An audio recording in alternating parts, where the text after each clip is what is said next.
How you doing, everyone? And welcome to this episode of the Isaac Hayes Show, where I talk about life, I talk about liberty, and I talk about the pursuit of happiness, and I show everyone in the world that us Cajuns do have intelligence. I hope you're having a good day, good week, wherever you're located. It is Wednesday afternoon, depending where you're located. If you're in the East Coast, it is in the afternoon. If you're in the South or Central Standard Time Zone, you're in the morning, between the morning and the evening. And if you're in the West Coast, or you're just in the morning, you're just waking up, I need to listen, get my coffee and listen to Isaac. But anyway, so happy to be here. We had some technical difficulties. So as you know, a lot of you know, this is pre-recorded, and I do this because of my work schedule. If I get some time and it's not a holiday, I will come and do a live recording and read chats and everything like that. A lot of the people in the chat know that I try to stay engaged in the chat while the live stream's going on. Had somebody flipping out the other day like, my goodness, he's talking and he's typing. Boy, he must be a genius. I'm like, I'm good, but I'm not that good. But anyway, as you know, a lot of us, a lot of you know this is pre-recorded. I stay engaged with the chat while listening to the show, and I thought I did everything right. I scheduled the wrong time on Rumble, and after it was uploaded, my mom helps me out. She comes into the studio, she hits the button for me, and it's scheduled because I'm at work while it's uploading. And she tells me, "Hey, the time's messed up," and it minimized, so she didn't know how to pull it back up, and it was crazy. I was trying to upload it and couldn't get it done, so I was like. Came to the studio thinking I had to re-upload everything, and it was already uploaded. I just put it towards 5 o'clock. So some people got to see me late at night at 5 o'clock. And I went ahead and rated Two Mics Live, which probably was a dream for me. And it was a joy to do because I love promoting Two Mics Live and Dr. Mike's show. They promote me out, and we promote several shows like the Amber May Show and Jeff Ahern and a few others. We're a tight knit group, and we're starting to expand that, by the way, and come with fire and stuff like that. So we're trying to help each other out. We're small content creators, and we want to help each other out. So for me to put my raid in their show was phenomenal, and I always enjoyed doing that. So yeah, that was the whole issue Wednesday. So if you came in at 10 a.m. Central Standard Time and said, "Where's Isaac? Why ain't he live? Is something wrong?" I'm fine. Technical difficulties happen every so often, but we're human and we're fixing the issues. We're adapting to this. One more announcement before I dive into the show's topics for the day. Friday, we will not have a show like this, okay? I will not be recording an episode for Friday due to the Thanksgiving holiday. Tomorrow will be jam-packed. I am off, but go and spend some time with the family in the morning, then go and hang out with some friends later in the afternoon. We'll not really have that much time to look at news stories and get work stuff together for Friday. Now, I could do it Friday afternoon because I am off on Friday, but I just want to spend time with the family. I do have some interviews that I took, at the MAGA event that I did a few months ago. And never got a chance to release it. I was thinking, there was 3 of them that I remember specifically, and I would like for you guys to hear them. So what I'm probably going to do is on Wednesday night, tonight, correction, I'm trying to think. Tonight, I'm probably going to go ahead and edit that and upload it. And it won't be a regular show. It'll just be some interviews. But if you want to come hang out and hear these interviews, probably one with William Wallace from William Wallace in America. He came on our show for the election coverage, and he put the event on. So we're going to talk to him. We're going to have the interview I did with Claxton Bernard. Real good guy. Some good interviews, and I'm probably going to put that out, and that's going to be like a substitute to the show on Friday. I won't have to come to the studio and look at news articles or anything. That type of editing is very quick, maybe an hour tops for me. So that's going to be Friday. I will have something on the Friday show, but it won't be us discussing politics. And I'll be back here on Monday after Thanksgiving. Happy Thanksgiving to everybody, by the way, too. It is the holiday season. Be thankful for what the Lord has done. We'll talk more about that in a little while. But first, let's get into the show today. So excited to be here. We have a lot of things going on. And right off the jump, we got some Trump promises and Trump things that are going on. Trump is a couple of months away from being president of the United States. Yes, we have to deal with Biden for, let's see, a little under 2 months. President Biden will be the president of the United States. He got his vice president back. We will discuss that in a little while too. But Kamala Harris is back from Hawaii, and she's making news as well. But President Donald Trump is going to be president, and this is a day that the left has been dreading since he announced, even before he announced, because there was thoughts that he was going to run for president. And the left did not want him in there again. Because the first time, Trump did not know what he was doing. And they pulled the wool over his eyes a few times with COVID and with Michael Flynn and all this stuff. This time, Donald Trump's coming in and he knows what's going on, and they're fearful. They're fearful. They also know that some things on January 6th will be uncovered. The January 6th committee left a lot of gaping holes in the story. And the left is fearful. The left is fearful that Donald Trump's going to expose them for what they are. And they're scared of it. And ever since, you can even say that ever since he got out of office in January 20th of 2020, they've been trying to stop him from running for president of the United States. And everything they've done has failed. And it's continuing to fail.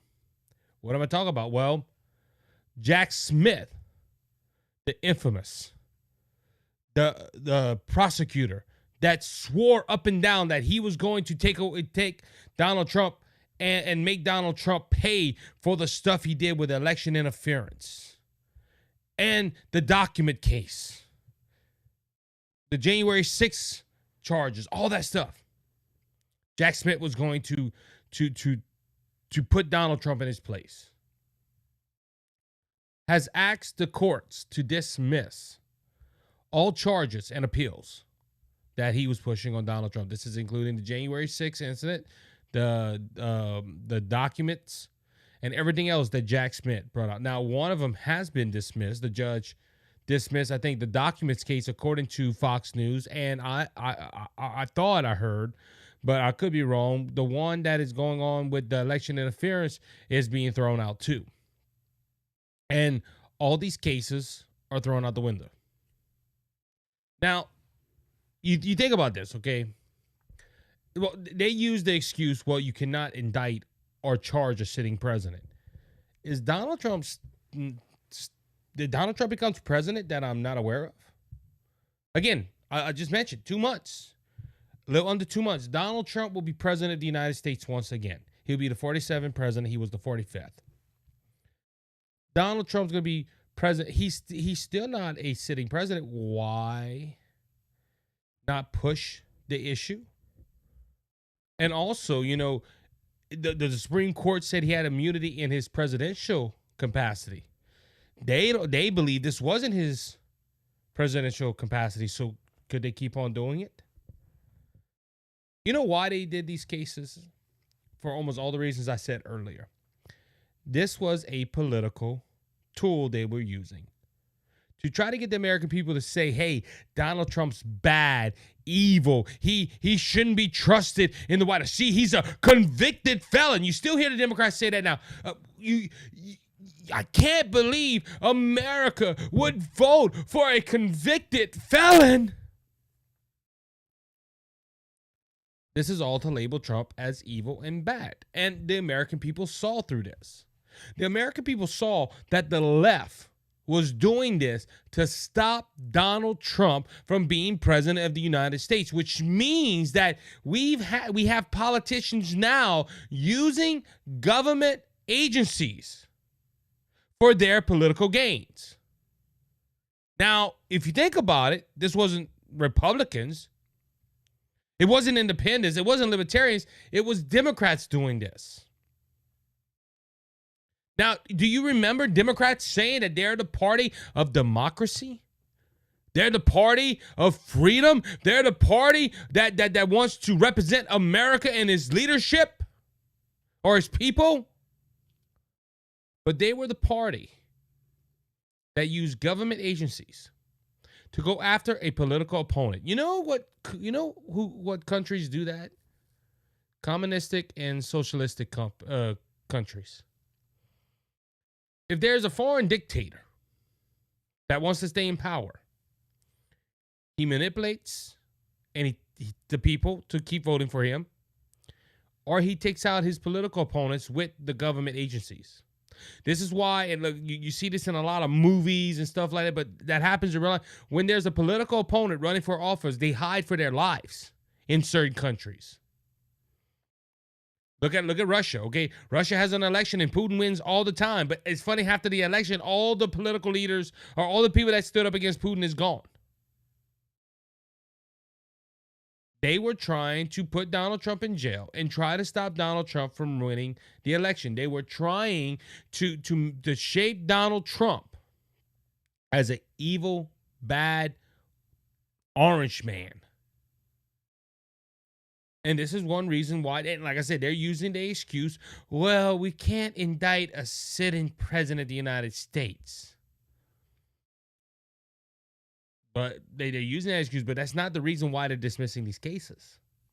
First off, Donald Trump's gonna be in charge of Jack Smith if he would stay in place, which he already said he is stepping aside. And there's some that are saying that Donald Trump should go after him for putting these sham cases in front of him, about him. And look, Donald Trump has wasted millions of dollars on defense for this case. Just for Jack Smith to be, we're done. Now, if you're a taxpayer, I'm just thinking about it. If you're a taxpayer, you should be ticked off as well. Well, Isaac, why should we be ticked off? Because you know how much the government paid Jack Smith and his office for the special counsel? Do you know how much millions of dollars went into prosecuting a former president of the United States to help the current president of the United States to win election at the time when this all started? You know how many millions? Yeah, Donald Trump should be ticked off. That was his personal money, and even some with the RNC, I understand all that. But you as a taxpayer should be ticked off that your taxpayer dollars went to help Biden and Harris and Walz tried to win an election.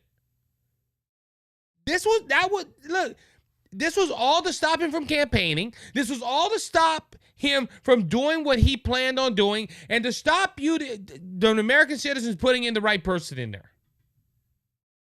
This was a sham. This was a coup.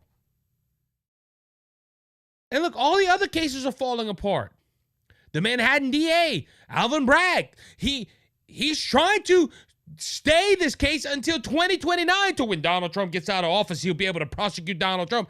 We don't even know if Alvin Bragg will be in office. But this was all a sham.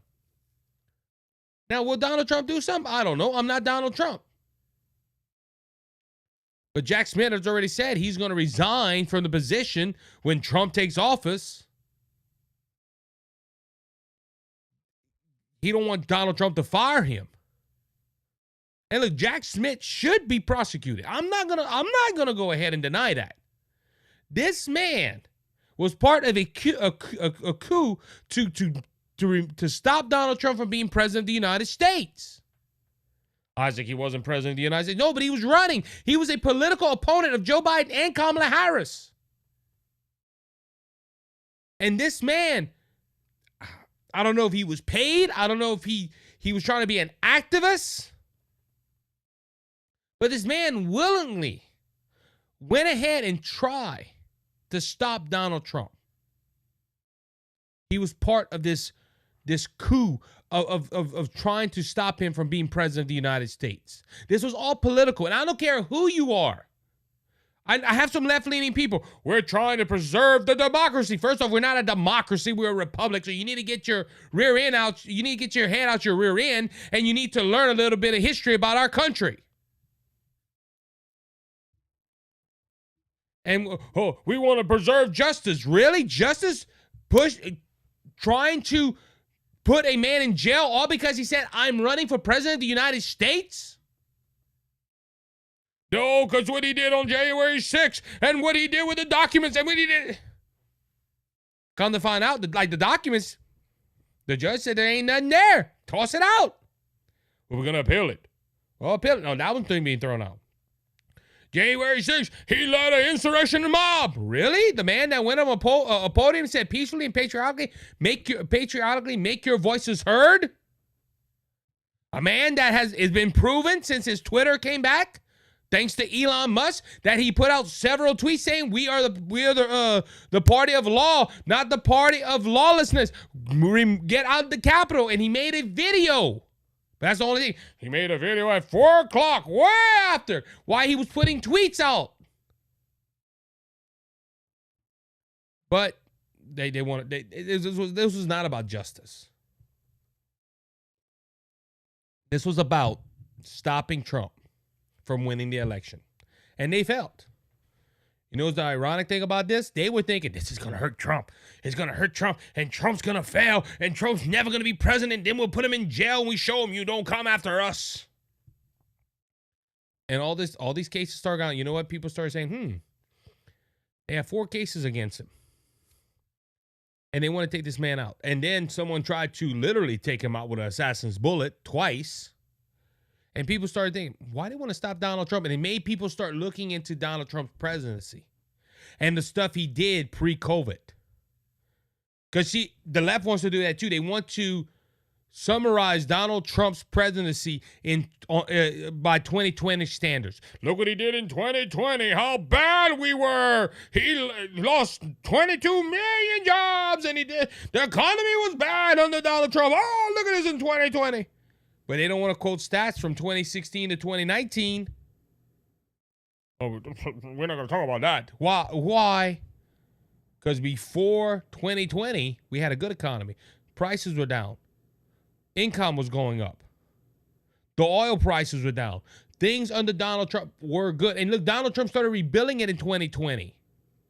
But you don't hear nothing about that. All you hear is about he was an insurrectionist. He was a dictator. He's been impeached twice. You don't hear nothing good about Donald Trump. And like I said, look, should the Department of Justice go after him with a new attorney general? They should look into Jack Smith. What evidence was he hiding? What was he doing to cover up certain things? This is something that needs to be looked into. Trump went ahead and also the more Trump news, Trump unveils tariffs against Canada, Mexico, and China. China? This is real interesting because Donald Trump just didn't mention Mexico and China. He mentioned Canada in there. And let me go ahead and read the report from Daily Wire. President-elect Donald Trump threatened on Monday to impose tariffs on goods from Canada and Mexico, as well as China, that will remain in place until they stem the flow of drugs and illegal immigrants coming into the United States. In a post in his social media platform, Truth Social, Trump indicted that he would begin. I hope I'm saying that. Anyway, he went ahead and said he would begin with some executive orders in his second terms that would include tariffs on U.S. neighbors. He made this post on January 20th. As one of my many first executive orders, I will sign all necessary documents to change Mexico and Canada on a charge Mexico and Canada on a 25% tariff on all products coming into the United States and its ridiculous open borders, he said. Trump added that the tariffs will remain in effect until such time as drugs, in particular fentanyl, and all illegal aliens stop this invasion of our country. Both Mexico and Canada have the absolute right and power to easily solve this long, steaming problem. We hereby demand that they use this power until such time that they do. It is time for them to pay a very big price. So what is Trump talking about right here? Well, Donald Trump, as you know, we've seen on the southern border how the influx of migrants coming across. Okay, under President Trump, there was 2.5 million. Under President Biden, over 12 million people have come over that border illegally. And Donald Trump wants to stop that. Look, Donald Trump has stopped it. In his first administration, he essentially closed the border. Yes, you had some people come across the border. Now you hear the Mexico side of it, but according to Trump, they're coming across the northern border as well. I heard today that there's so much heat on the southern border with the Biden administration and everything. People are deciding to go through Canada and come through. Now Canada is a mess. Giuseppe, the breaking news guy for Two Mics Live, lives in Canada. And I'm going to be honest with you, I feel sorry for Giuseppe. He should go ahead and become an American citizen, come to the land of the free and home of the brave. Now, there's years of doing that and proper things to do. I'm just saying, but who knows? Giuseppe, if you're listening, hey, the border's open in Canada. Come on down, Do it before Trump gets out. No, then they might get deported. I don't know. Anyway, but Giuseppe lives in Canada, and Canada is just a mess with Justin Trudeau. And Donald Trump, look, is hitting them where it needs to be hit, their pocketbook. Now, I know the president of Mexico has made some statements. I don't have them statements up in front of me, but we know that Prime Minister Trudeau has already called Trump and basically said, look, here's the facts. We need to get this fixed. He called him on Monday night. I think it's Monday night. I keep hitting the wrong button. I think it's Monday night. Yeah, this is from the Daily Wire. Trudeau comes running to Trump immediately following tariff threat. Canadian Prime Minister Justin Trudeau reportedly called President-elect Trump on Monday night, just hours after Trump threatened to enact tariffs against Canada for border security issues. Shortly after Trump posted, Trudeau contacted Trump, and the two leaders spoke by phone, said Breitbart News reporter Brian Pitt. According to the source, they talked about border security, and it was a constructive call. He said Trudeau pointed out that the issue at the Canadian borders are miscellaneous compared to the U.S.-Mexican border, and he is right on that. I will give Trudeau that. He is right that what's going on in Mexico is far worse than the border at Canada. But the thing of it is, you're still letting people in and you're still letting drugs in. Why? Because I don't know why. The two neighboring countries of America, Mexico and Canada, are just, I don't know if they're just far left and they love Biden, so they all decided, hey, let's just open up our borders and let anyone in. But but now it's why look, a country without borders isn't a country. And this is an issue for America. 12 million individuals have come across the border illegally. And unfortunately, most of them are doing crimes, like the butcher that unfortunately took the life of Laken Riley. Now, Trudeau went ahead and said that he talked about his phone call on Tuesday. I had a good call with Donald Trump last night. Again, we obviously talked about laying out the facts, talking about how the intense and effective connections between our two countries flow back and forth. We talked about some challenging. We talked about some of the challenges that we can work on together. It was a good call, Trudeau told reporters on Tuesday. Now, I'm going to say this. First off, on tariffs. Do they work? Well, I didn't know we had anything coming from Canada, to be honest with you. Most of the stuff we get are from China, and Donald Trump already said, look, I'm about to impose a bigger tariff on them as well. A lot of people say tariffs is going to raise the prices of things. Now, yes, they are correct. I will give people that, but this is the thing about tariffs, and they worked good under Trump, and Trump proved that they worked good. You go ahead and raise a tariff on a country that's bringing in goods, like Mexico. Okay, Mexico brings in some car parts every so often. Do you know for Mexico to bring them into the United States, we have to pay Mexico?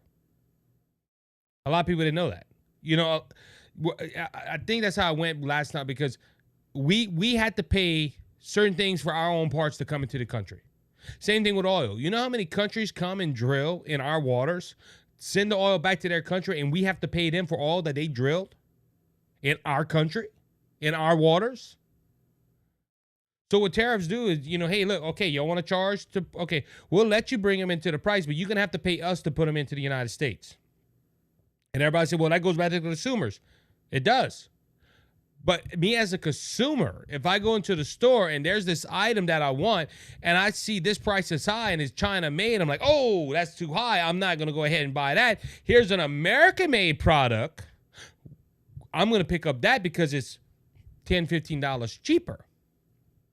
Because normal people go into a store and unless it's somebody that really likes name brands, they will look for the cheapest or the least expensive, as I was taught in retail, the least expensive price. Prime example, and I'm just thinking about this. On Monday night, we went hang out with a couple of friends, and they wanted pancakes, eggs, and bacon. We decided to buy the bacon. I went to the store. I looked. I called the wife. I'm like, what pack of bacon do you want? And we start talking about it, and we're like, oh, that price is too high. Oh, that price is... the cheap brand, huh? We don't. So we bought the one that we felt comfortable with, but it was one of the least expensive bacons out there. Pack of bacon. I bought 2 of them. I didn't buy the $8, $9 pack of bacon because of the name brand on it. I was looking at the price. And if it was just for me, I would have bought the off-brand name. Now, some people don't like off-name brands. I understand that. But normally, people go into a store and look for the least expensive option. So if you put a tariff on countries that are screwing us to begin with, and we put these tariffs on them, guess what? We're going to buy more American-made products. And guess what? You're going to have to, well, look, man, we got to stay in competition, so they're going to bring the prices down. Someone explained it today. I was like, wow, that's so, and look, it made sense. Also, another thing of tariffs, what happened with Trudeau? And China's feeling the pressure of it as well because China already says, hey, look, we're not going to be intimidated by America with these tariffs. They were last time. If Donald Trump tells, look, hey, we want that southern border closed, we want that northern border closed, or we want y'all to do a better job monitoring people, we're not going to do it. Okay, well, you bringing you bringing this product in the United States, yes? Okay, it's going to cost you 25% more to bring that product into this country. Oh, but people ain't going to buy it. People are not going to pay the high price. Exactly. You're going to suffer, not us. Because our American-made products are going to make it. And just like Trudeau did. Oh, Mr. President-elect, how you doing? I heard doggone, that's a knee slapper. I heard you said something about some tariffs. President Trump's not even elected. Well, he's elected, but he's not even president yet, and he's already fixing issues on the southern border. Because, again, the Mexico president is not happy about this situation either. Now, look, you can have your debate on if tariffs work, if tariffs don't work, and all this stuff. But it's kind of funny. Tariffs kind of put the stronghold on people. And then you also got to look at it, too. Before we had the personal income tax, how did America get money? Okay, see, that's what a lot of people don't realize either. Before 1913, we didn't have a federal income tax. There were state taxes to pay police officers and all that stuff, but there was not a federal income tax. Before that, there was somewhat of an income tax during the time of the Civil War, but after the Civil War, the Congress pulled it back. That's when people in Congress were somewhat honorable. But the federal income tax didn't come in until 1913. So how did America make all their money? You know how? Tariffs. They tell a country, if you want to bring in a product for our people to buy, well, guess what? You're going to have to pay the American people so many dollars. It worked then. It worked under Trump. Why wouldn't it work? You have all these economists, and look, I'm not an economist. Don't get me wrong. I don't know all about the economy and everything like that. But it's kind of fun. All these economists, it's not going to work. It's not going to work. It's going to break. It's going to cost us trillions and trillions of dollars. But if you look before 1913, it worked.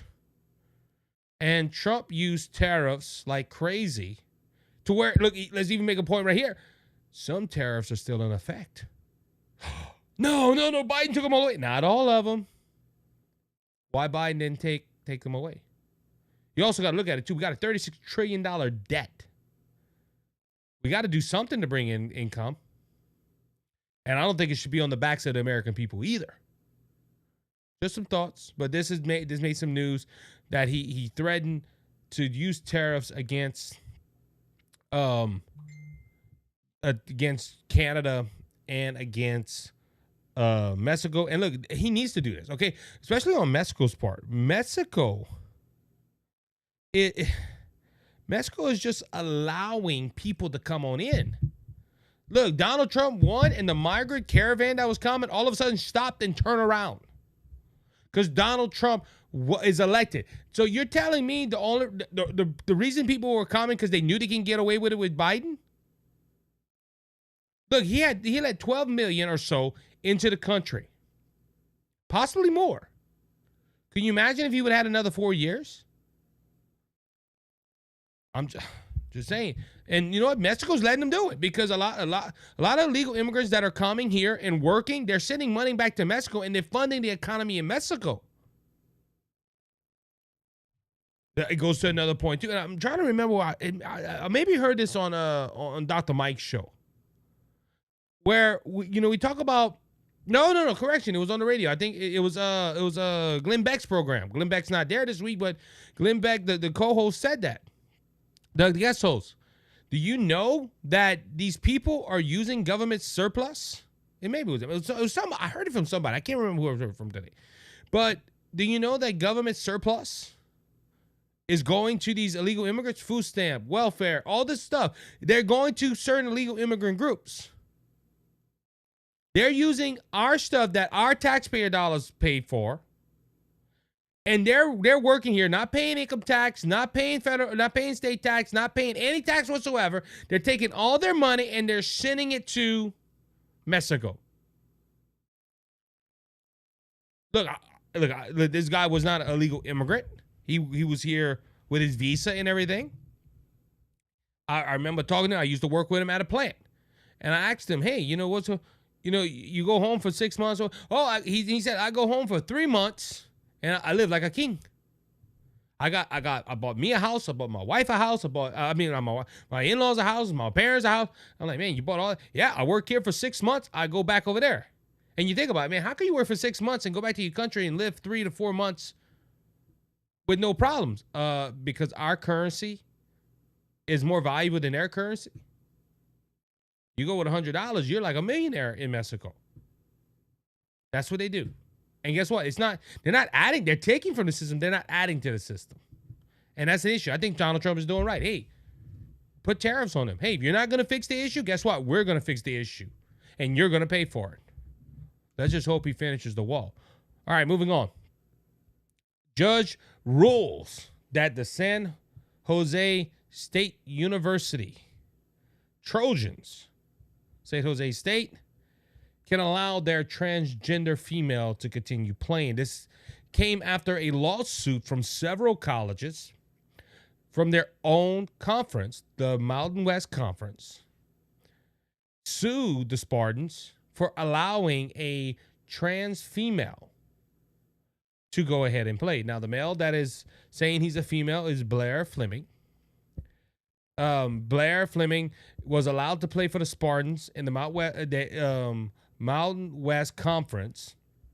This is the player that several female players and coaches and colleges had to forfeit games because their girls said, we are not playing against this trans female. This male that has transformed into a female or transgender, whatever you want to call it. Now, this is the issue before I move on with this. You know why them girls didn't want to play against San Jose State with a biological male across from them? Because a biological male has an advantage over a female.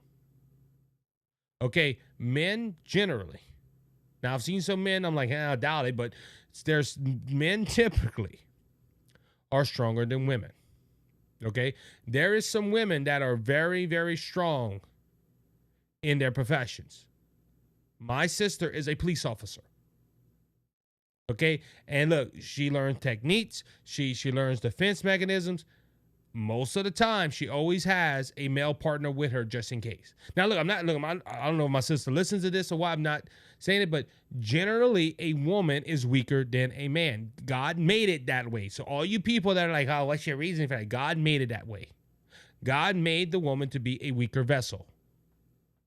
On the flip side of this, there's some things that women do that men cannot do, like have babies. And look, I've been through 3 pregnancies with my wife.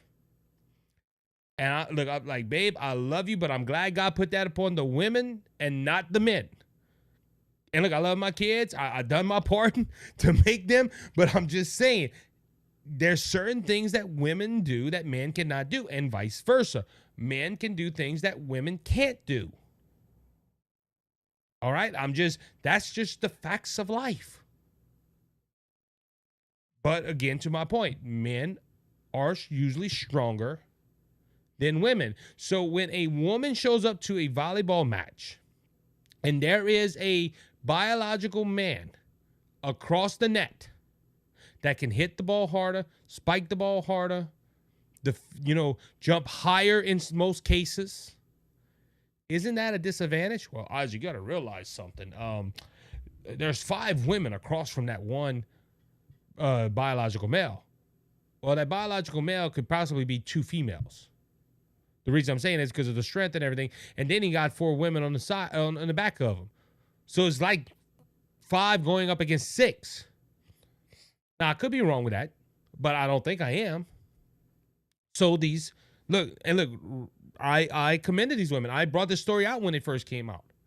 I was like, these women are brave for saying, look, we're not going to have this. We're not going to compete against a biological male.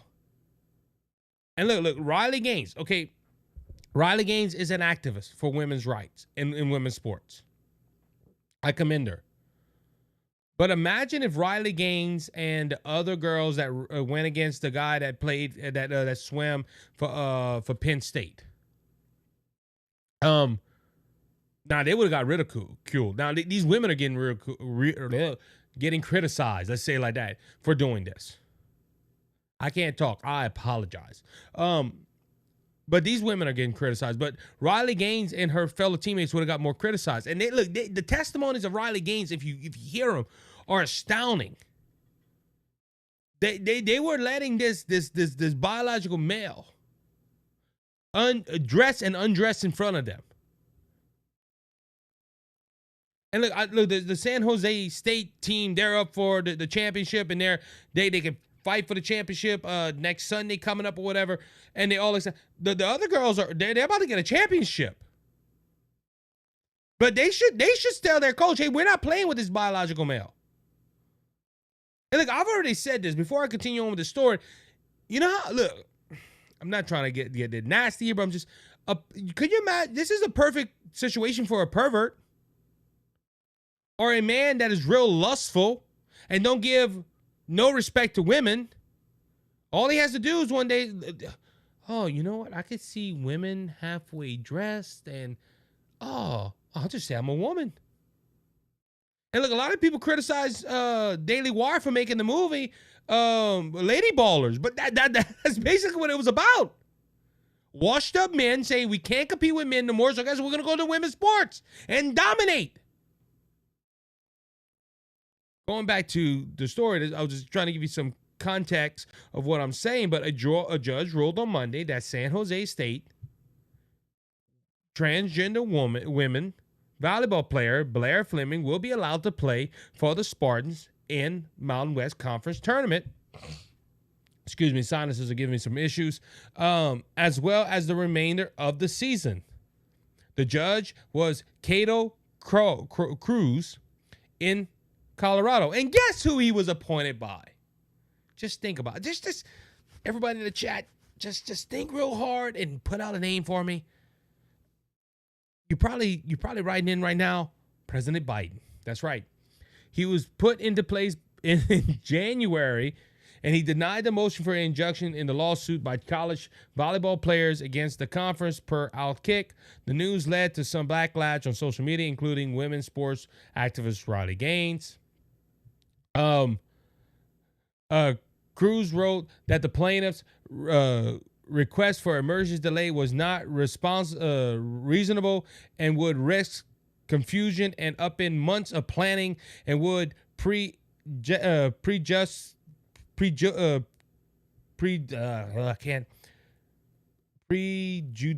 whatever it is, I don't.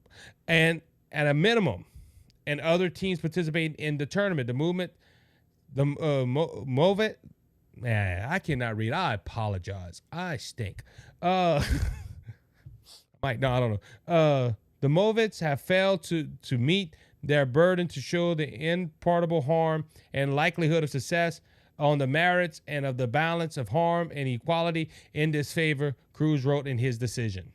I just went ahead and gave perfect reasoning why a biological man should participate in a woman's sports.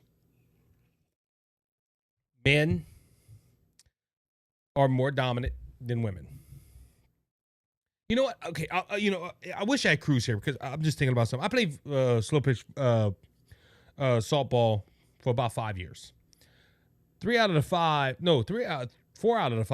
were co-head softball, and women and men together. Now watch. It's funny, okay? If one gender was outnumbered, they had to make it fair or whatever. Okay, it was I'm trying to remember. It was 6-4. All right. If you had 6 guys, 4 girls had to play. Now there was one night I remember. We had 12 to 13 people on our team,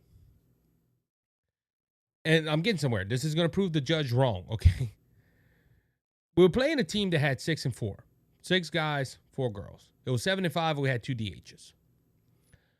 I show up to the ballpark. I'm the manager, and if you're a softball manager, you know the headache of co-ed adult softball. You got to find who's making it on that Friday night, and we had 6 girls and 4 guys. Now we're thinking, hey, we have enough players to play. Do you know we got spanked? And look, nothing against my girls, because the girls that were playing for me were outstanding players. But the other team had 6 guys and 4 girls. We had 6 girls and 4 guys, and we got spanked. You know why? Because guys can hit harder, run faster, jump higher, play certain positions better than girls. We just got crushed. I just proved the judge wrong. He said there's no way that the plaintiffs did not show on the merits of the likelihood of success on the merits, or the harm, or the harms, the balance of harms or equality in the favor. One biological man can go ahead and do more damage than 2 women. And look, I don't know this individual. I don't know his whole circumstance. I'm not judging him on that. I'm just making the point that this individual should not be playing with San Jose's women's volleyball team. Now, this holds some issues for some teams, though, because 4 teams in the Mountain West and a team in another conference already forfeit against San Jose State during the regular season. They're opting to take a loss instead of facing female players to compete against a man. After Utah State and Southern Utah forfeit against San Jose State last month, Utah Republican Governor Spencer Cox wrote, "I stand with the students, coaches, and leadership at SUUT Birds and USU Aggies in their decisions to forego their women's volleyball matchup against San Jose State. And it is essential that we preserve space for women to compete fairly and safely," Cox added. "Our female athletes are left grappling with this difficult issue because the NCAA has failed in its responsibilities to protect female athletes and women's sports. It's time for the NCAA to take this serious and protect our female students athletes." So, yeah, Governor Cox is right. Governor Cox is right on that issue. What's going to happen? I don't know. I will keep following this story. But if I were these women volleyball players, I would say I am not playing. And San Jose State we're champions of the Mountain West. Look, this not the NCAA. The Mountain West should be ashamed of itself. And look, on this last note, before we go on to the next topic I want to address. Years, and I've said this before, and I'm going to say it again. I'm going to sound like a broken record. It took women's sports years to get where it's at right now. Women's sports a few decades ago wasn't even thought of. Men's sports like basketball, baseball, and all. Yes, that was a dime in a dozen. Men had sports to play. Women did not. It took years for women's sports to get where it's at today. Now, one man can say, I feel like I'm a woman. And that changes it. Because, you got to go with your feeling. You don't go with your feelings. As one, I'm trying to remember who it was. You were born with Adam's apples or no apples at all. I'm just, to put it in the politest way. I think this is unfair to the girls that put the work. Look, and like I said, even the girls that are in San Jose State, they put in the work. And all because of a biological male. Now, look, this is raising storm. This is raising concerns. We have to see what happens. But I do stand by the girls. I need to go reach out to Riley Gaines, see if we can get her on the show and talk about this. All right. Netanyahu publicly backs Israel Hezbollah ceasefire. Biden went ahead and announced it on Tuesday that this deal was done. This ceasefire will end a 14 months of the war in Lebanon. Hezbollah has been located in Lebanon, and Israel said enough is enough. They went ahead and attacked him, and ever since then, the Biden administration has been looking for peace. Hezbollah and Israel, once again, they've said, look, we will agree to a ceasefire. If I'm not mistaken, I'm trying to look at the deal because I had it right here. Yeah, under the proposed terms of the internal 2-month ceasefire, so it would be only for 2 months, Hezbollah would be required to move its forces north to the Latania River, a significant focal point, which is some place in 20 miles from the Israel border, and the Israel forces must withdraw from southern Lebanon as well. The Libyan armed forces are to deploy to the border region within 60 days, and a 5-country committee chaired by the United States and including France would monitor compliance of the terms of the deals. Reuters reported. So those are the terms. So it'll be about 2 months. And my thing is, will Hezbollah keep the treaty or the ceasefire? The reason I say that is because Israel, every ceasefire they have done, they have kept the terms. The terrorists have not kept the terms. Now, Israel has agreed to it, so let's see what happens within the 2 months. Something good's going to have to come out if Israel took the deal. But this is the issue, too. Why 2 months? See, I'm just thinking about it. Look, 2 months. Why 2 months? Biden gets out of office in 2 months. So if they start fighting again, look at that, a war broke out in Trump's administration. We can't believe it. Trump said he was going to stop this. Biden stopped it, but he couldn't stop it. It's funny how it's funny how the timeline works. I hope that don't happen. I hope Israel keeps the term, and I hope Hezbollah keeps the term. But you can't trust terrorists, unfortunately. All right, from the Daily Wire, President Donald Trump Jr. Made some headway on his Rumble channel. Now, we are on Rumble here. Have to scratch. Oh, man, my hair is all messed up. Shoot that rabbit. Boing. Anyway, long day. All right. Anyway, getting back to it, Donald Trump Jr. made some headways on his Rumble channels when he had Michael Knowles from the Michael Knowles Show on the Daily Wire on his show, and Knowles floated the idea during the appearance on Triggered, noting that the mainstream media's bias has reached a new high. Knowles made a comment and said, I wonder now, as your father is assembling his team and maybe living is looking at the new press briefing room chart. Maybe it's time to reorder that chart. Maybe take away some people's seat. Knowles made this point again. So we're going to take break. Excuse me. So we're going to break some news here, Trump said. This is Trump Jr., noting he literally just discussed with his father and Elon Musk after last week's SpaceX launch. Trump told Knowles that the president-elect's floating replacing legacy media outlets in the White House briefing room with Rogan and guys like you. Then Trump Jr. said, I would love to see Rogan in the White House press briefing, or even rotate guys out, Donald Trump Jr. said. We had this conversation about opening up the press room to a lot of those independent journalists, Trump said. If the New York Times has lied, they have been averse to everything. They're functioning as the marketed arm of the Democrat Party. Why not open it up to people who have larger viewership, stronger followings? Knowles praised the idea by predicting that the Democrats would object to bringing more diverse voices into the room. My thoughts on this, I think it's a good idea. I think we should have both of them in the room. Now, the Democrats wouldn't allow this. I think Republicans would. Now, because this goes to the point of, hey, you want everybody to give you softball questions. We blame the Democrats for always doing this. They go on interviews that don't give them no hard questions whatsoever. I think we should have both of them in the room. I've been saying that for years. Okay.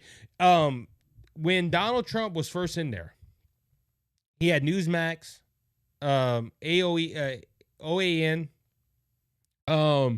He had several other people come in as news journalists to ask questions. When Donald Trump left, Newsmax was not granted into the press room. OAN was not into the press room. You had several outlets that were not in there. I'm not against them rotating people in as well. Now, would Joe Rogan go ahead and sit in the press room? Probably so. And he probably would have some hard questions for them.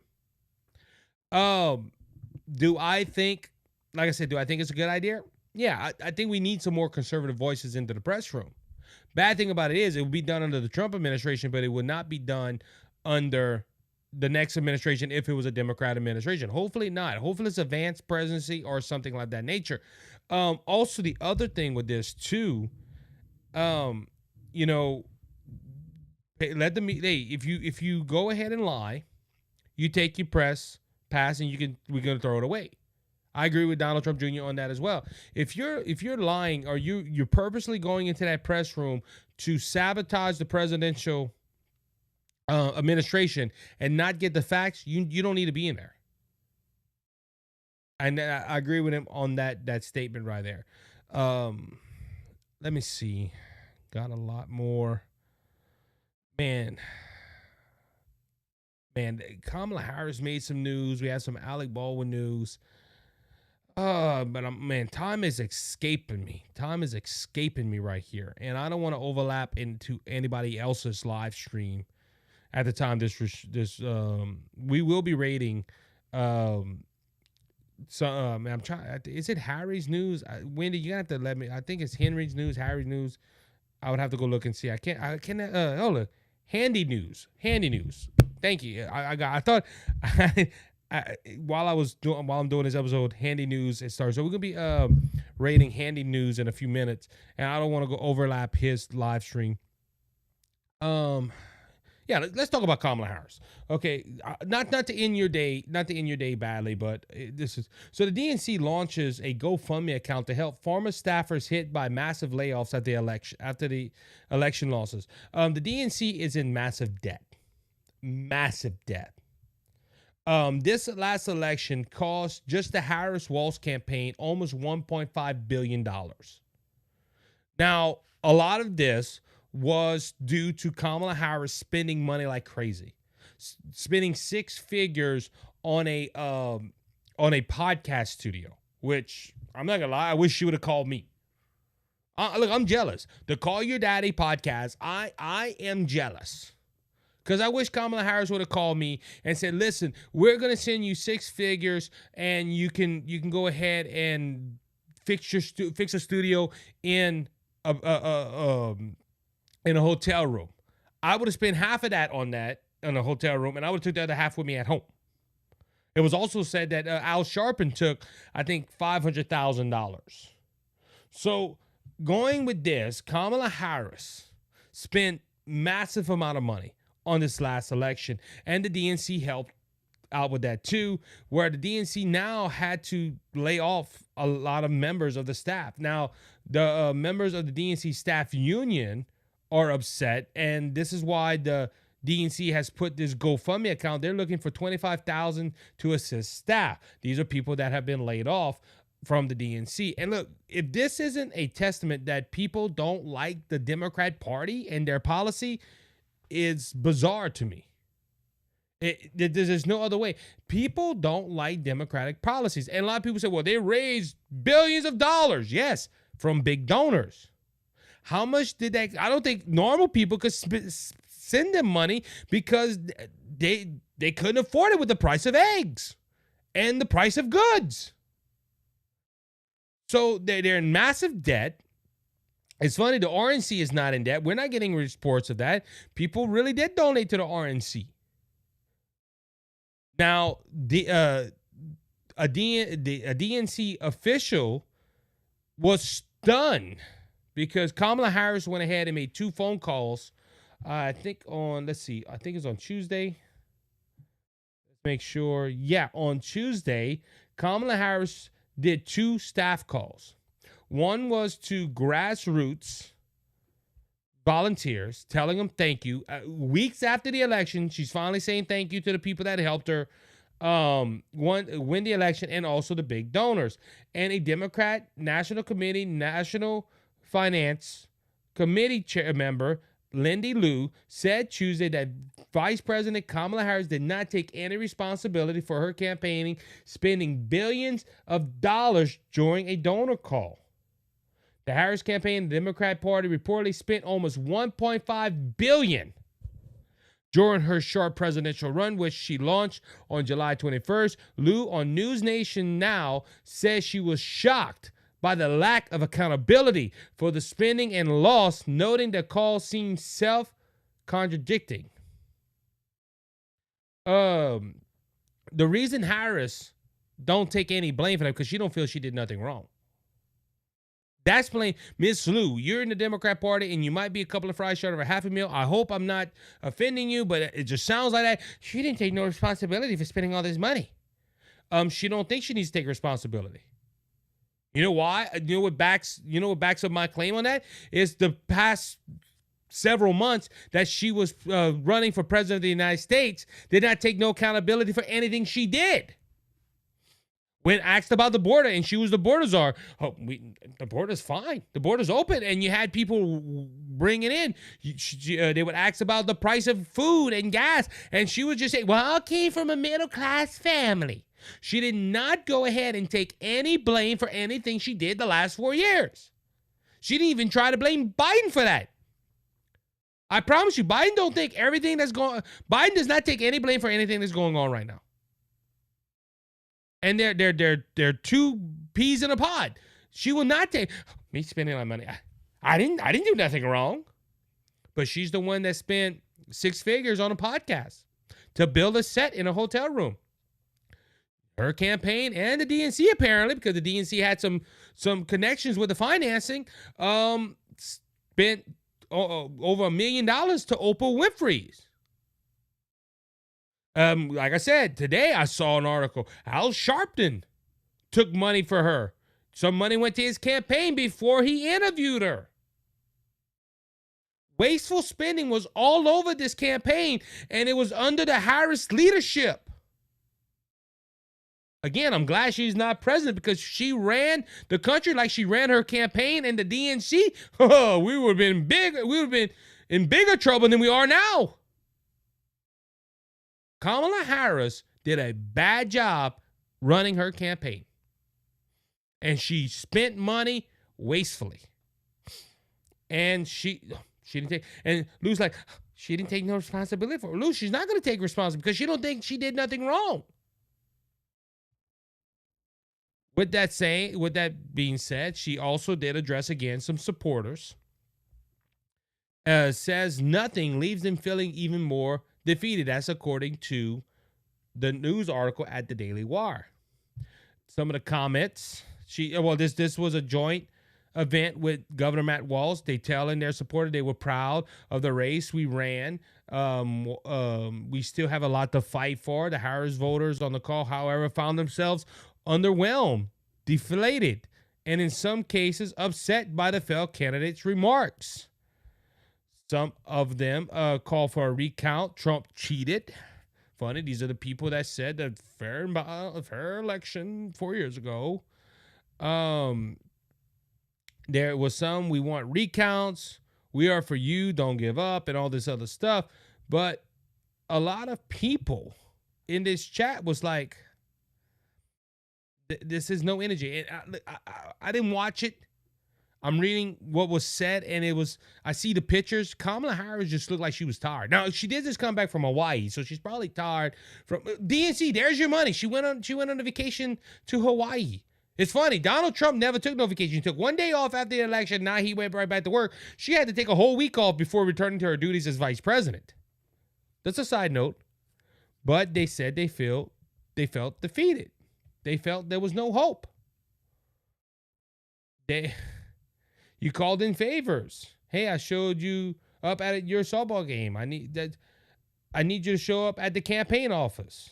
Harris said at one point during her speech, the announcement of Harris' speech, which lasted just 10 minutes, apparently got certain supporters hyped up, however. So some people were hyped up, but a lot of people saw this, and it was like, I'm seeing the picture right now. Before Harris, she has bags on her eyes. She looks tired.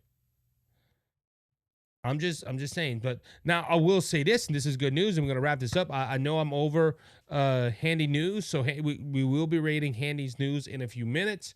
They're right on after us. And thanks to Whitney May for monitoring the chat.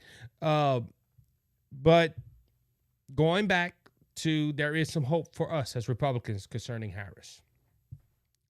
Harris on Monday, before doing these phone calls, has talked about running again. Not for governor. She is thinking about running for governor in California in 2026. And I hope there's a Republican out there that can expose her.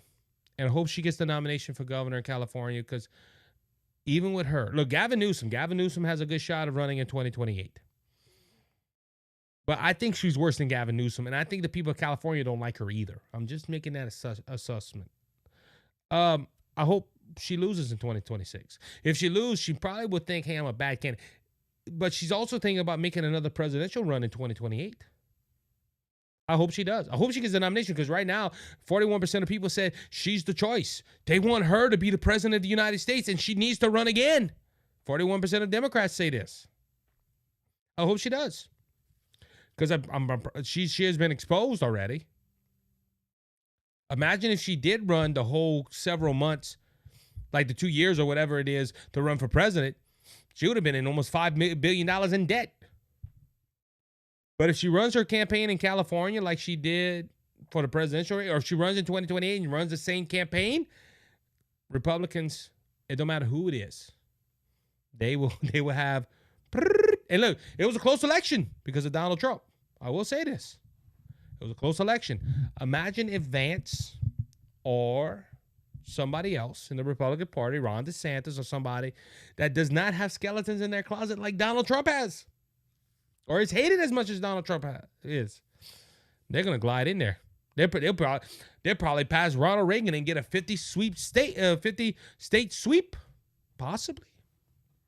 If Harris runs her campaigns like she ran this, she's saying, I'm staying in the fight. She just declared in her phone calls. People saying she has several months to look. She's going back to the White House and discuss her plans for her future. But yeah, I'm just saying, look, she's thinking what she's going to do after. She's thinking about running for governor in 2026 of California. She probably will win that. But I'm just saying, if she runs a campaign like she did, and she gets the nomination for the governor of California, Republicans will be looking pretty good. She will not win in 2028. The first time she ran, she did not get one electoral vote. She didn't give it one vote because she stepped out before the election started. This time around, she had to get the nomination by a old man fumbling his words. And they kicked him out. That was the only reason she got in. She did not get one electoral college vote. Not electoral college vote. One primary vote. She didn't get one delegate until the convention, and they're like, oh, well, Kamala Harris is running, and nobody else is running against us, so we're going to give her our delegates. And yes, she got electoral college votes. She got 226. Trying to remember the numbers. But Donald Trump got 312. Won all 7 swing states. I'm just saying. Yes, she did get probably 74 million votes. But it wasn't the popular vote don't matter. It's the electoral college votes.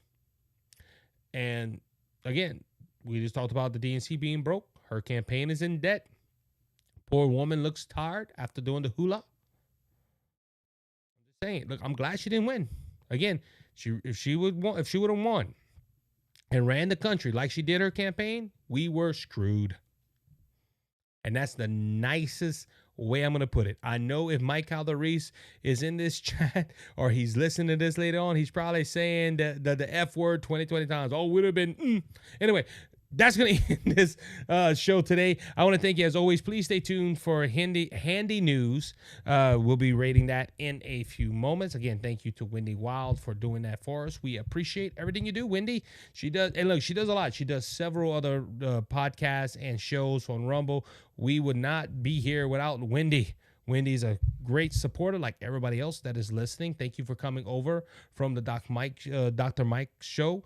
Love them guys over there. Again, we will not have a show on Friday, and that is due to Thanksgiving. I forgot I was supposed to do this, and I'm going to hurry up and do it right now. I know Handy News is probably waiting on our raid, but hey, I feel led to do this. Time of Thanksgiving. A lot of people look at the holiday of Thanksgiving and think it's just us sitting around and eating turkey, ham, mac and cheese. We eat something over here. I know my sudden people are going to know what I'm talking about. Rice dressing or dirty rice, cornbread dressing, stuffing, whatever you eat for Thanksgiving. A lot of people think that's Thanksgiving. Sitting down watching football, and it's not. Okay, if you study the Pilgrims, they did this date after the harvest to thank God for keeping them alive and bringing them their friends over. We're talking about the Native Americans coming over, and they joined together and they had this feast to thank the God Almighty. And a lot of people are misunderstood nowadays that this holiday and this tradition is just to go ahead and hang out with family and be thankful. No, it is to be thankful for family and all, but first of all, we need to give thanks to God. So when you're eating your Thanksgiving lunch tomorrow, or supper, whatever you'll do for Thanksgiving, thank God Almighty for the many blessings we have. We live in a great country, and we always survived. I don't know how it always happened, but we always survived. And I can even give you that. I think it's God's divine providence that we survived, because this nation has been used for God. Thank the Lord and remember him this Thanksgiving. And I'm thankful for every single one of you guys that are in the chat and that are listening before, after, during, whatever. Thank you guys. I always say this. I love you guys. I thank you every day for supporting the show. You help me out more than you know. And if you can keep on sharing, keep on liking, and telling people the truth, I will be tremendously blessed. So with that being said, again, enjoy your Thanksgiving tomorrow. No show Friday. I will be releasing interviews instead of when I was at Mega Fest in Kenner, Louisiana. So there will be a show, but it won't be a show like this. And I'm just happy. If you want to watch it, go ahead and give it a thumbs up and like it. But until next time, you be blessed. You be encouraged. We will see you next Monday. Have a happy Thanksgiving. Remember, Jesus Christ is King, and he's coming back, and he's coming back soon. So don't be faint of heart. Jesus has overcome the world. Make Jesus the Lord of your life. You will not regret it. Until next time, you be blessed. Bye-bye.